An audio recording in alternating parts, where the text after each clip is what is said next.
আলী যখন ফাতেমার কবরস্থ করে ফেললো, আল্লাহর কাছে যখন দোয়া করতেছে, দোয়া করা শেষ হয়ে গেল, হযরতে আলী চক্ষুটা যখন বিরহমাতিকা ইয়া রাহমিন বলে যখন মুছে দিল, সামনে তাকায় দেখে ওই যে জান্নাতুল বাকির মধ্যে সবুজ রঙের একটা বাতি জ্বলতেছিল, ওই বাতিটার দেখা যায় না। এবার সামনে তাকায় দেখে ফাতেমার কবরের চিহ্নটাও আর দেখা যায় না। সুবহানাল্লাহ। হযরতে আলী জান্নাতুল বাকির মধ্যে দৌড়ায় দৌড়ায় কান্না করে, আমার ফাতেমার কবর কোথায় গেল, ফাতেমার কবর কোথায় গেল। জিব্রাইল ফেরেশতা ডাক দিয়া বলে, আলী রে, ফাতেমা দুনিয়ার জমিনে পর্দানিশী হওয়ার কারণে আল্লাহ পাকের দরবারে ফাতেমার পর্দাটা এতই পছন্দনীয় হয়ে গেছে, আল্লাহ তাআলা কিয়ামত পর্যন্ত ফাতেমার কবরটাকে পর্দা করে দিয়েছে। আর জোরে বলেন সুবহানাল্লাহ। আমার ভাইরা, আব্দুল কাদের জিলানী রহমাতুল্লাহি আলাইহি বলেন, তখন থেকেই আল্লাহ পাক ফাতেমার নামের সঙ্গে ফাতেমাতুজ জোহরা লাগাই দিল। জোহরা, ফাতেমাতুজ জোহরা মানে মানিমুক্তা, মণিমুক্তা, যেটা কানে শোনা যায় চোখে দেখা যায় না। আজ পর্যন্ত এক্স্যাক্টলি জান্নাতুল বাকির মধ্যে কোন জায়গায় ফাতেমার কবর কেউ কোনোদিন বলতে পারে না। সুবহানাল্লাহ। কোন যে নবীজির কন্যার নাম হলো ফাতেমাতুজ জোহরা, ডিগ্রি কেন দিলেন? ফাতেমা ডাকলেই তো হতো, তাই না? আল্লাহ পাক রব্বুল আলামিন মহিলাদের মা বোন যারা আছে তাদেরকে জান্নাতে পাঠাবেন, তাদের জন্য একটা সর্দারিনী দরকার, আছে না নাই? আর একটু জোরে বলেন না কেন, আছে না নাই? আছে। আল্লাহ তাআলা বললেন জান্নাতি নারীদের সর্দারিনী হবে ফাতেমাতুজ জোহরা। সুবহানাল্লাহ পড়েন। আর পুরুষদের জন্য জান্নাতের সর্দার হবে হাসান হুসাইন, দুই ভাই। সুবহানাল্লাহ। দেখেন, যেই মা হবে জান্নাতি নারীদের সর্দারিনী, তার গর্ভের দুটো সন্তানই হবে জান্নাতি পুরুষদের সর্দার। সুবহানাল্লাহ। এই মা আর সন্তান কম দামি না বেশি দামি? কথা বলেন না কেন, কম দামি না বেশি দামি? বেশি দামি কিভাবে হলেন জানার দরকার আছে না নাই? আছে। আল্লাহ পাক এমনি এমনি ডিগ্রি দেয় না। আমরা তো নামের শেষে লাগাই অমুক তমুক, হ্যাঁ, নামের শেষে কত ডিগ্রি, কুতুবে রব্বানি, সারা গায়ে চুলকানি, এটা ওইটা সেটা লাগাই, নামের শেষে ডিগ্রি আল্লাহ পাক নিজে দিয়েছেন। সুবহানাল্লাহ। কোন তাহলে আল্লাহ পাক বললেন ফাতেমার ডিগ্রি দিলাম জহুরা। এবার বোঝেন আগে জহুরা শব্দের অর্থ কি। আল্লাহ পাক কি ডিগ্রি দিলেন বলেন? জহুরা। জহুরা শব্দের অর্থ হলো মানিক মুক্তা। মানিক মুক্তা, যেটা কানে শোনা যায়, চোখে দেখা যায় না। ভালো করে বুঝবেন, আলোচনা এখান থেকে শুরু হবে। শুরুতেই যদি না বোঝেন, মাঝখানে যে পেঁয়াজ গোছ লেগে যাবে, তখন আপনারা বলবেন কি বললো হুজুর, বুঝলাম না। আর যত কথা যায় হবে চা স্টলে, ঠিক কিনা? মসজিদের কোনো কথা আল্লাহর শপথ করে বলি, সকলের কাছে অনুরোধ থাকবে, গীবত শিকায়াত করে নিজের জীবনটাকে ধ্বংস করবেন না। আপনার কোনো কিছু জানার দরকার থাকলে, প্রশ্ন করার দরকার থাকলে, আপনার ইমাম সাহেবের সঙ্গে সম্পর্ক কি খারাপ না ভালো? ভালো। তার সঙ্গে আলোচনা করবেন, আপনার কনসেপ্ট ক্লিয়ার হয়ে যাবে।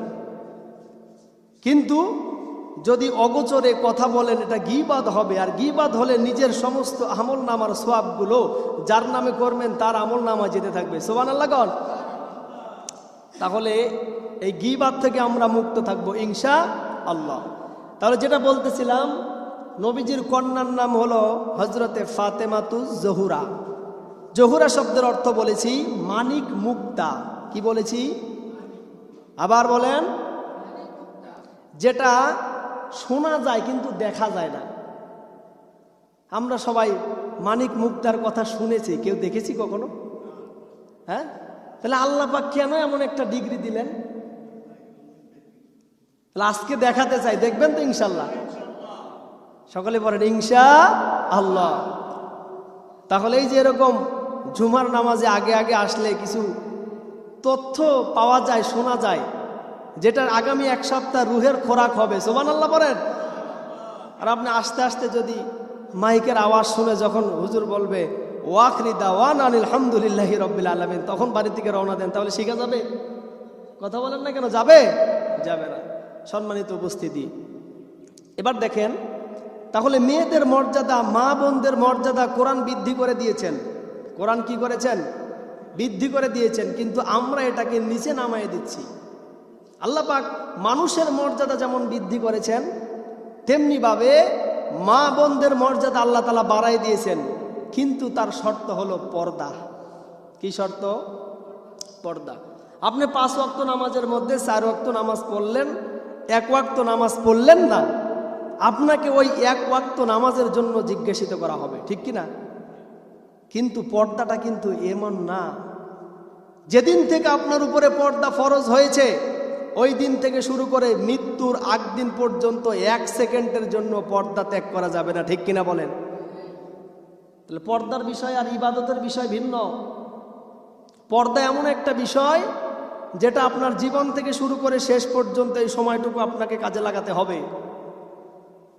একদিনের জন্য বেপরদায় হওয়া যাবে না। এবার আসুন, আল্লাহ পাক রব্বুল আলামিন হযরতে ফাতেমাকে কেন জোহরা ডিগ্রি দিলেন? আল্লাহ তাআলা বলেন ওয়াকরনা ফি বুয়ুতিকুন্না ওয়ালা তাবাররাজনা তাবাররুজাল জাহিলিয়াতিল উলা। আল্লাহু আকবার। আর একটু জোরে বলেন আল্লাহু আকবার। কোরআনের আয়াত শুনলে আল্লাহু আকবার জোরে বলবেন, হার্টের যত রোগ আছে আল্লাহ পাক দূর করে দিবে। সুবহানাল্লাহ বলেন। এই জায়গাগুলোতে সুবহানাল্লাহ, আলহামদুলিল্লাহ, আল্লাহু আকবার বললে লস আছে?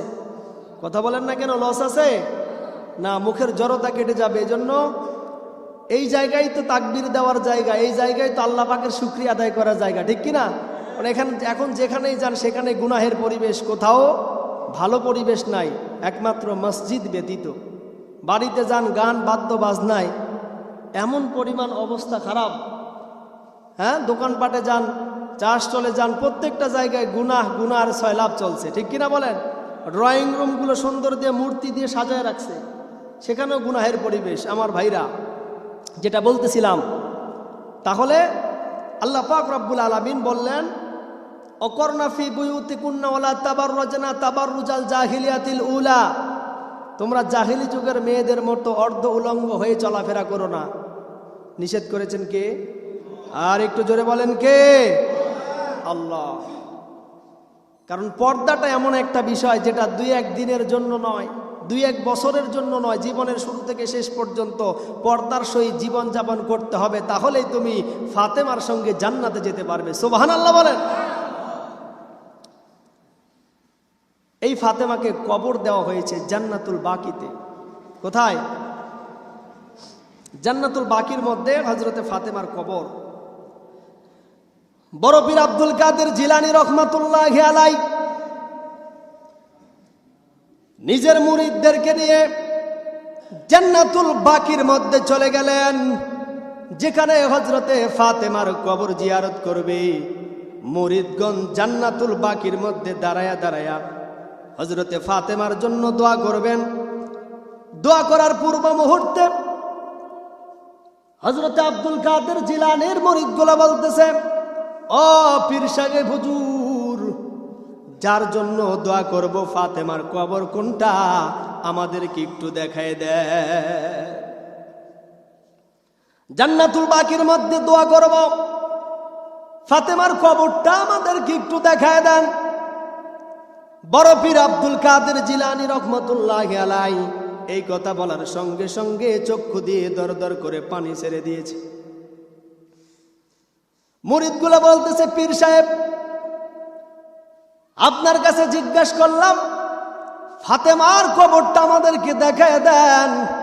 এই কথা শোনার সঙ্গে সঙ্গে আপনি কেন দরদর করে চক্ষু দিয়ে পানি ছেড়ে দিয়েছেন? আমার ভাইরা, আব্দুল কাদের জিলানী রহমাতুল্লাহি আলাইহি বলেন, ফাতেমার নামের সঙ্গে আল্লাহ পাক রব্বুল আলামিন ফাতেমাতুজ জোহরা ডিগ্রি দিয়েছেন। সুবহানাল্লাহ। সমস্ত মুরিদগুলো বলল ফাতেমা জোহরা ডিগ্রি দিয়েছে বুঝলাম, কিন্তু তার কবরটা আমাদেরকে দেখায় দেন। জান্নাতুল বাকির মধ্যে কোনটা ফাতেমার কবর আমরা একটু দেখতে চাই। আব্দুল কাদের জিলানী রহমাতুল্লাহ আলাইহি বলেন, তার কবরটা যদি তোমরা দেখতে চাও আগে জহুরা নামের শব্দের অর্থটা জেনে নাও। জহুরা শব্দের অর্থ হলো মানিক মুক্তা, যেটা কানে শোনা যায় কিন্তু চোখে দেখা যায় না। সুবহানাল্লাহ কোন। অল্প সামান্য কয়েকটা মিনিট সময় দাও, আমি তোমাদেরকে এই জহুরা ডিগ্রির কথাটা যদি বলি তোমরা ক্লিয়ার হয়ে যাবে ফাতেমা তো জহুরার কবরটা কোথায়। সুবহানাল্লাহ। আব্দুল কাদের জিলানী রাহমাতুল্লাহি আলাইহি বলেন, বিশ্ব নবী সাল্লাল্লাহু আলাইহি ওয়াসাল্লাম ইন্তেকালের পর নবীজির কন্যা ফাতেমা 6 মাস পর্যন্ত পরিবারের মধ্যে ভালো করে কোনো খাবার রান্না করে না, নিজেও খায় না, সাজগোজ করে না। বাবা চলে গেছে, সন্তানের শোক আছে না নাই কথা বলেন। সন্তানদের মধ্যে মেয়েদের শোকটা একটু বেশি হয়। 6 মাস পর্যন্ত হযরতে ফাতেমার ঘরে ভালো মন্দ খাবার, অন্তরের মধ্যে কষ্ট, বাবার জন্য কান্না করতে করতে বেহুশ। কয় মাস জোরে বলেন, আরো জোরে। যেদিন 6 মাস পূর্ণ হয়ে গেল, 6 মাস পরে রাত্রিবেলা হাসান হুসাইনকে ঘুম পাড়ায় দিল। হাসান হুসাইন নিজের সন্তান দুইটাকে ঘুম পাড়ায় দেওয়ার পরে সুন্দর করে ফাতেমা সেজে গুজে সুন্দরভাবে নিজের গোসলটা নিজে করে খাটের মধ্যে প্রস্তুতি নিয়ে আসে। হযরতে ফাতেমার স্বামী হযরতে আলী রাদিয়াল্লাহু তাআলা আনহু ঘরের মধ্যে প্রবেশ করলেন। হযরতে আলী তার স্ত্রীকে সুন্দর করে সাজা অবস্থায় দেখে খুশি হয়ে গেল, কারণ দীর্ঘ 6টা মাস পর্যন্ত স্বামীর সামনে স্ত্রীর কোনো সাজাগোজা দেখা যায় নাই। আচ্ছা বলেন তো, স্ত্রী রাত্রেবেলা সাজুগুজু করলে কার জন্য করবে? আরেকটু জোরে। কিন্তু আমরা করি কার জন্য? স্বামীর সামনে এমন ভাবে থাকে, যত রকমের খারাপ পোশাক আছে সমস্ত পোশাকগুলো স্বামীর সামনে পরে। আর বাড়ি থেকে বের হওয়ার সময় 1 ঘন্টা থেকে আয়লা নামাজকারা মার্জিয়া লাগায়, তারপরেও তাদের সাজা গোজা শেষ হয় না, ঠিক কিনা কর? হযরতে ফাতেমার সাজগোজ দেখে হযরতে আলী জিজ্ঞাসা করলেন, ফাতেমা দীর্ঘদিন দীর্ঘ 6টা মাস পরে আজকে তোমাকে সাজাগুজা অবস্থায় দেখলাম, মনের মধ্যে আনন্দ লাগলো। হযরতে আলী ফাতেমার কাছে যাওয়ার সঙ্গে সঙ্গে ফাতেমা ডেকে বলে, প্রাণের স্বামী আমার, আপনার সঙ্গে আজকে গভীর কয়েকটা কথা বলতে চাই। হযরতে আলী বলতেছেন, কি বলবে বলো।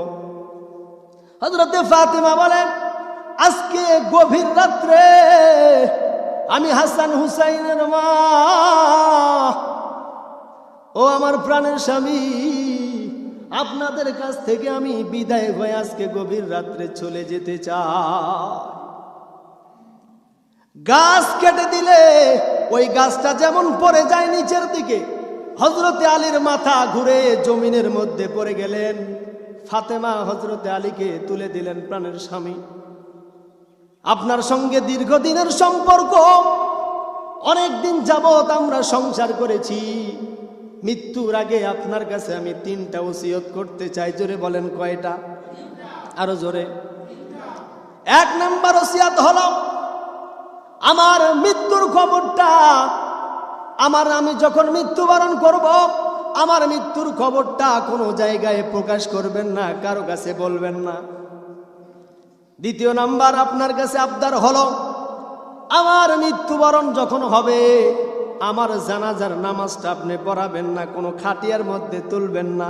কারণ আমার বাবা বিশ্ব নবী রাহমাতুল লিল আলামিন যদি থাকতো, তার কন্যার লাশটা নিজের শরীরের মধ্যে নিত, কিন্তু আমার বাবা নাই, আমার হাসান হুসাইন ছোট, আমার লাশটা আমার হাসান হুসাইনও বহন করতে পারবে না। প্রাণের স্বামী আমার লাশটা আপনি কাঁধে করে কবর পর্যন্ত নিয়ে যাইবেন। তৃতীয় নাম্বার ওসিয়ত হলো জান্নাতুল বাকির দক্ষিণ কিনারার মধ্যে দেখবেন সুন্দর একটা সবুজ বাতি জ্বলতেছে। ওই সবুজ বাতির নিচেই আমি ফাতেমাকে কবরের মধ্যে শায়িত করে দিবেন। সুবহানাল্লাহ। এক নাম্বার ওসিয়ত, আমি মৃত্যুর পরে এলাকার কোথাও খবর দিবেন না। দ্বিতীয় নাম্বার ওসিয়ত হলো আমাকে আপনি নিজে কোলে করে আপনি বহন করে কবর পর্যন্ত নিয়ে যাবেন। তৃতীয় নাম্বার হলো সবুজ একটা বাতি দেখবেন জান্নাতুল বাকির মধ্যে, ওই বাতির নিচে আমাকে কবরস্থ করবেন।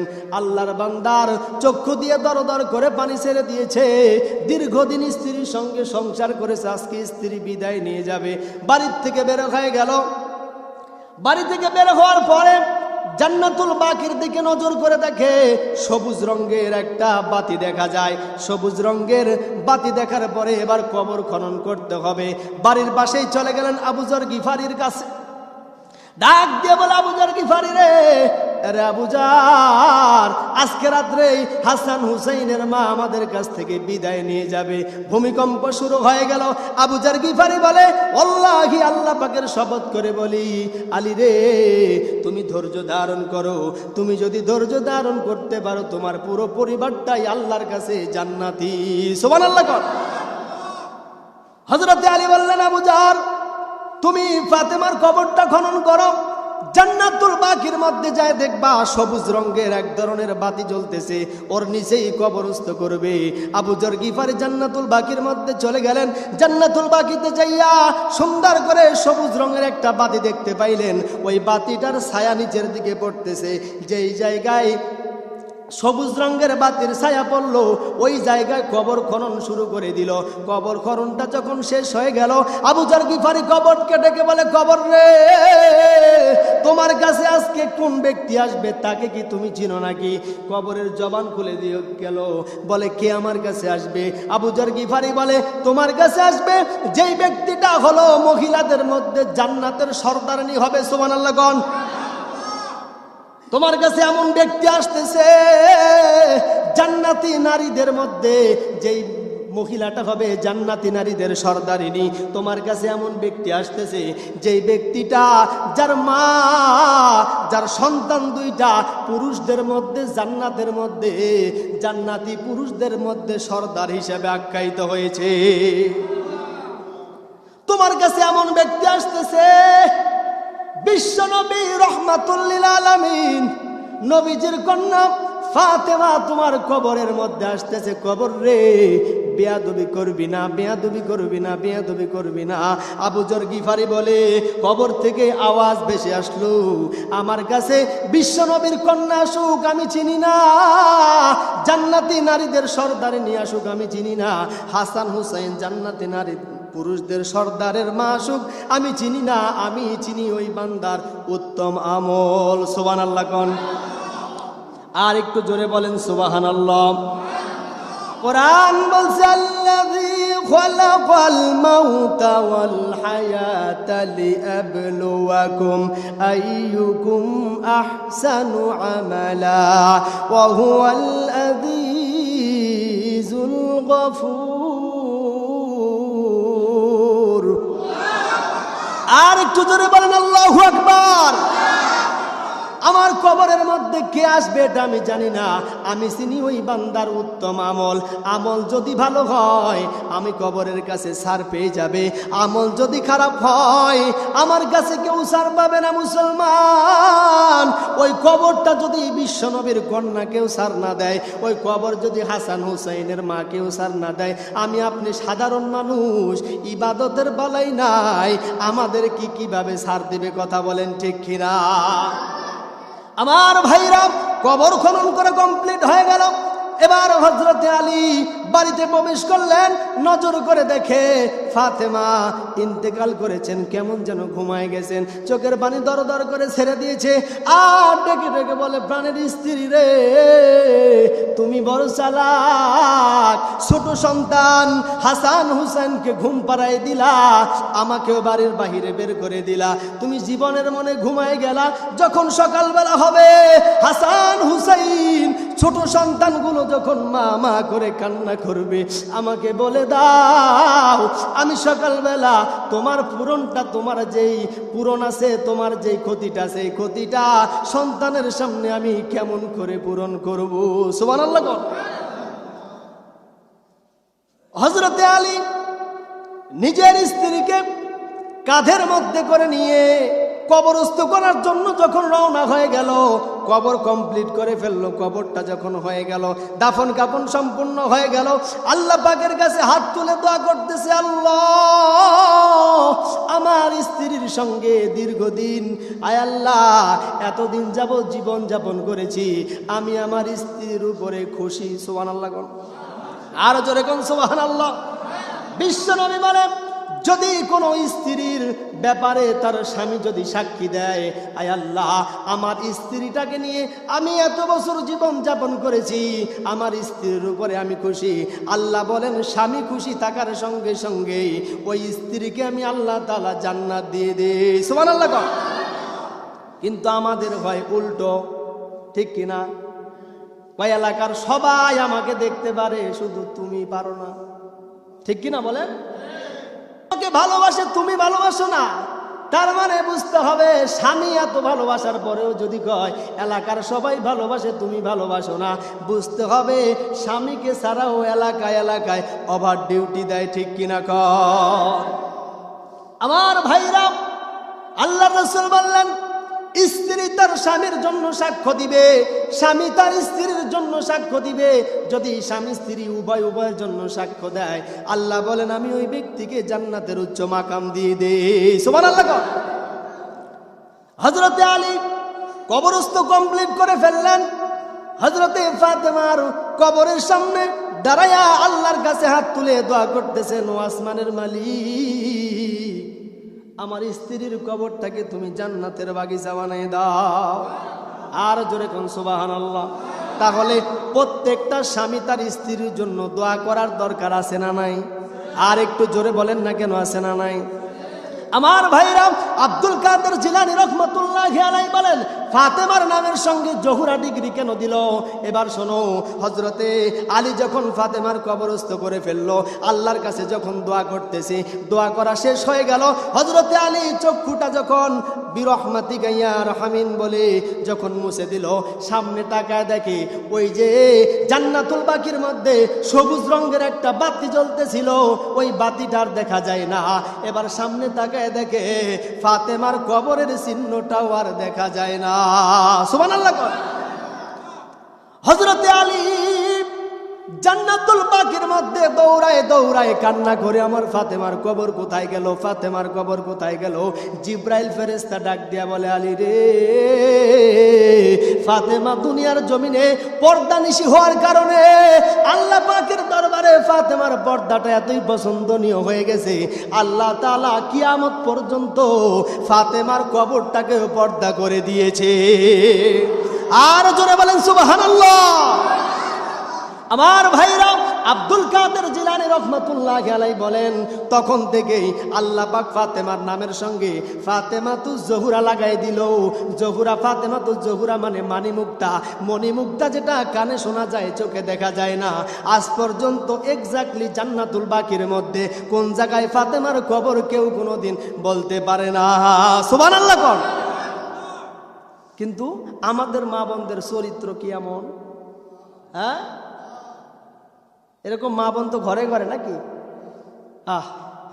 সম্মানিত উপস্থিতি, তাহলে যেটা বলতেছিলাম, আল্লাহ পাক রব্বুল আলামিন বললেন আমি তাদের জন্য জান্নাত রেখেছি, যারা আমার বন্ধু হবে, মা বোন, এরা অল্প আমল করলে জান্নাতি। কারণ আল্লাহ পাক বলেন এদের দোয়া আমি আল্লাহ তাআলা বেশি কবুল করি, কারণ আমার আপনার মা বোন যা খায় সেটা হলো হালাল। সেটা কি? আপনি যেই খাবারই দেন না কেন, এই খাবারটা তাদের জন্য কি?